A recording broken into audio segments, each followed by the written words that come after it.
As his closest friend at the company, I volunteered to investigate Ethan's disappearance at Blackwater Rock. He hadn't radioed in since his first day on the island.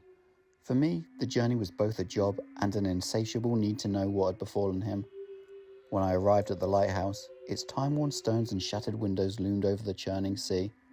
Inside, amidst rust and decay, I discovered signs of Ethan's presence. His bags and sleeping bag, food scattered half-eaten on an old desk, and curiously, a battered old tape player lying at the bottom of the crumbling staircase leading up to the top of the lighthouse. To my surprise, the tape recorder still seemed to work. More out of curiosity than anything else, I rewound the tape and hit play. To my surprise, Ethan's voice came through. Is this thing working? Not that it matters, no one's going to hear this anyway. God, I hope no one hears this. Especially not Jerry. That jackass told me I'd lose my mind and begin talking to myself within 2 days of being out here with no one to talk to. Well, joke's on you, Jerry. I'm not talking to myself, I'm recording myself. There's a difference. So, anyway, some weird stuff has been going on here, but let me start at the start. The boat dropped me off that first day onto the slick, jagged rocks of Blackwater Island, the salty air thick with the scent of decay. The lighthouse loomed ahead, a skeletal tower sticking up into the sky, like a giant middle finger to the world. No one had been out here, at least officially, to work on the lighthouse since the last keeper had disappeared without a trace, swept into the sea most likely. It was meant to be simple work. Patch up the walls, check the wiring, make sure the place wouldn't crumble into the sea. A week alone, no distractions. I thought it'd be easy. Therapeutic even. I unlocked the heavy wooden door and stepped inside. Darkness swallowed me whole. The air was damp, heavy with the scent of rust and mildew. My boots scraped against the stone floor as I searched for the generator. The silence was unnatural. No birds, no insects, just the distant roar of waves crashing against the cliffs. I set up my sleeping equipment and gear in the old office on the ground floor. A cosy little home away from home, if not for the lack of heating, and the wind that whipped through the cracks in the window frames, bringing in the chill autumn air. It was that first night when I heard it. A voice, faint, muffled through the vents. My breath caught in my throat. I listened, convinced it was a trick of the wind. But no, there it was again, a whisper, my name. I stood frozen in the empty room, pulse hammering. I was alone, wasn't I? During the days I went about my job, fixing the little things I could and making notes of the bigger issues for my report. Things like the generator being completely dead, a serious case of black mold thriving in the kitchen, and the rotting of the steps leading up to the higher floors. I tried to climb them nonetheless, wanting to review the upper floors and the tower for my report. But my boot went through the first step and I decided it wasn't worth the risk. They'd have to send someone out to fix them before we could finish the review. I didn't come across anything unusual during my inspections. Nothing out of the ordinary, nothing to be worried about, unless you count a small rat infestation. But each night the whispers would come again, and if anything, they grew bolder. By the third night I no longer tried to convince myself it was the wind. The voice was real, low, rasping, threading through the vents like it had always been there, waiting. I barely slept. Every time I closed my eyes, I felt the weight of something watching me, from the empty corridors, from the darkened stairwell. Then the footsteps started. The first time I heard them, I shot upright in bed, my heart hammering. Slow, deliberate, just above me from the upper floors. But there was no way anyone could be up there. I grabbed my flashlight, its beam slicing through the black. The silence pressed in around me as I crept towards the base of the tower. My breath came in short, sharp bursts. It was then that I saw it. A loose floorboard, raised slightly near the base of the stairs. My stomach twisted as I knelt down, prying it free with trembling fingers. Beneath the floorboards, nestled in the dust and rot, lay a weathered journal. The leather binding was cracked, swollen from years of damp air. I turned the brittle pages carefully. Most of the entries were mundane, records of storms, maintenance notes, endless solitude. Until the ink began to change. Shaky lines, desperate scrawls, the words slipping into frantic, erratic scratches. The light sees everything. Do not look at it. It will call to you. It will take you. Then, what appeared to be the final entry, written in thick, black strokes. Do not step into the light. What light? I thought to myself. The lighthouse had been derelict for decades, and I certainly wasn't going to be getting it operational on this trip. I looked up the spiral staircase, the light from my flashlight fading into darkness and not reaching the top of the tower.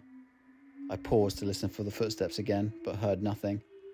Just as I was about to turn away, I saw it, the flicker of light from the top of the tower.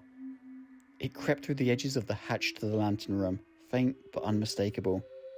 I knew what that meant, but it was impossible. There was no way that light had come on. It took me a moment to get my shit together, but as soon as I did, I rushed outside. I had to see it. I couldn't believe it until I did. I looked up at the long-defunct lighthouse and the blinding light sweeping across the black waves like a celestial eye searching for something lost. My flashlight tumbled from my stunned fingers. I followed the beam of light as it spun, each rotation lighting up the raging ocean and the dark storm clouds rolling in, the black shape of the mainland, and everything in between. Then, as the light cut through the mist at the top of the jagged cliffs at the edge of Blackwater Rock, I saw something move, a silhouette. Someone was standing there. Maybe it was my paranoia, but I was certain they were watching me. I didn't move. I couldn't. The silhouette stood at the island's edge, motionless, waiting. The lighthouse beacon swept across the waves again before cutting back to where the figure had stood. When the light reached the spot again, the figure was gone. I swallowed hard, my throat dry, and picked my flashlight back up. The words of the journal repeated themselves in my mind. Do not step into the light. I wrenched my gaze away from the tower, pulse hammering as the rain started. I ducked back inside as the storm reached the island, battering the lighthouse with rain and wind. The waves grew wilder. I could feel them crashing against Blackwater Rock with a fury that shook the lighthouse's foundation. I needed to get out, not because of the storm, but because I knew something wasn't right with that island. I reached for the walkie-talkie, but when I clicked the button to call for aid, only static responded. I figured it was the storm. I'd picked the worst possible time to try to radio in. It would have to wait for morning. It's not like they could send a boat out in these conditions anyway. But I knew I wasn't going to be sleeping that night. I picked up the journal again and continued to read, hoping there might be something in there that I'd missed that might shed some further light on just what had happened all those years ago. On the last page I found something I'd missed before. Ink so dark it bled through the paper, frantic strokes barely legible. It called to him in the storm. He climbed the stairs. He reached the light. He never came down. A sharp breath caught in my throat. Thunder rolled in the distance, shaking the lighthouse to its bones. So, now you're all caught up on everything that's been happening. Feels good to have gotten that out. With any luck, I'll be out of here tomorrow. This place will be someone else's problem. I'm not coming back. Though, I have to admit, I'm curious to know what is powering that light. If the steps were safe, I'd go up and have a look for myself. That'd be a dumb decision, right? Like those stupid teens splitting up in horror films. But still. Anyway, hopefully this is my last entry. Can't wait to be back on the mainland and have actual people to talk to. Okay, another entry. Some more weird shit is going on. I was sat here, fighting off sleep and listening to the storm rage on when I heard it. The radio. Not my modern walkie-talkie, but the archaic unit taking up half the desk in the corner. Static crackled from the dusty receiver. The controls were rusted, the speaker dented. It didn't have electricity. It shouldn't have worked, couldn't have worked, but still, the signal was clear. Through the distortion, a voice whispered, low and wet with static, "Ethan." The light pulsed, sweeping across the island again as I heard something new, scraping, like nails against stone somewhere above me. The scraping grew louder, agonizing, insistent, like nails clawing at the hidden recesses of the tower. I stood frozen as the sound reverberated through the decaying walls surrounding me.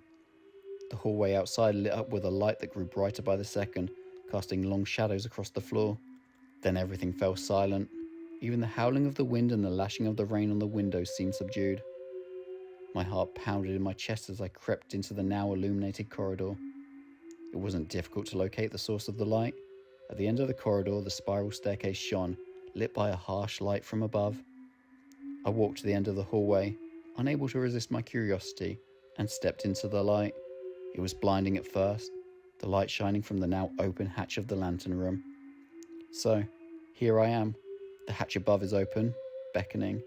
Where is that light coming from? What's powering it? I have to know. I swear, even right now I can hear the light calling to me, a whisper telling me to come see what lies above. I have to know. The stairs don't look so bad. If I stick to the edges and walk slowly, I think they'll hold. I can do this. It'll be a great story to tell Jerry when I get back. Not that he'll believe me. He wouldn't make such a risky move, but I have to know. That was the end of the recordings. I sat in silence for a few moments, digesting everything I'd heard. It had to be some elaborate prank, right? Someone had told Ethan I was coming to check on them and he had set this up. But no, that didn't make sense. I was only there because Ethan had failed to report in and no one could reach him. Lost in my thoughts, it took me a few minutes to realise it had begun to rain. The wind picked up, howling across the island, and soon the rain was lashing against the window.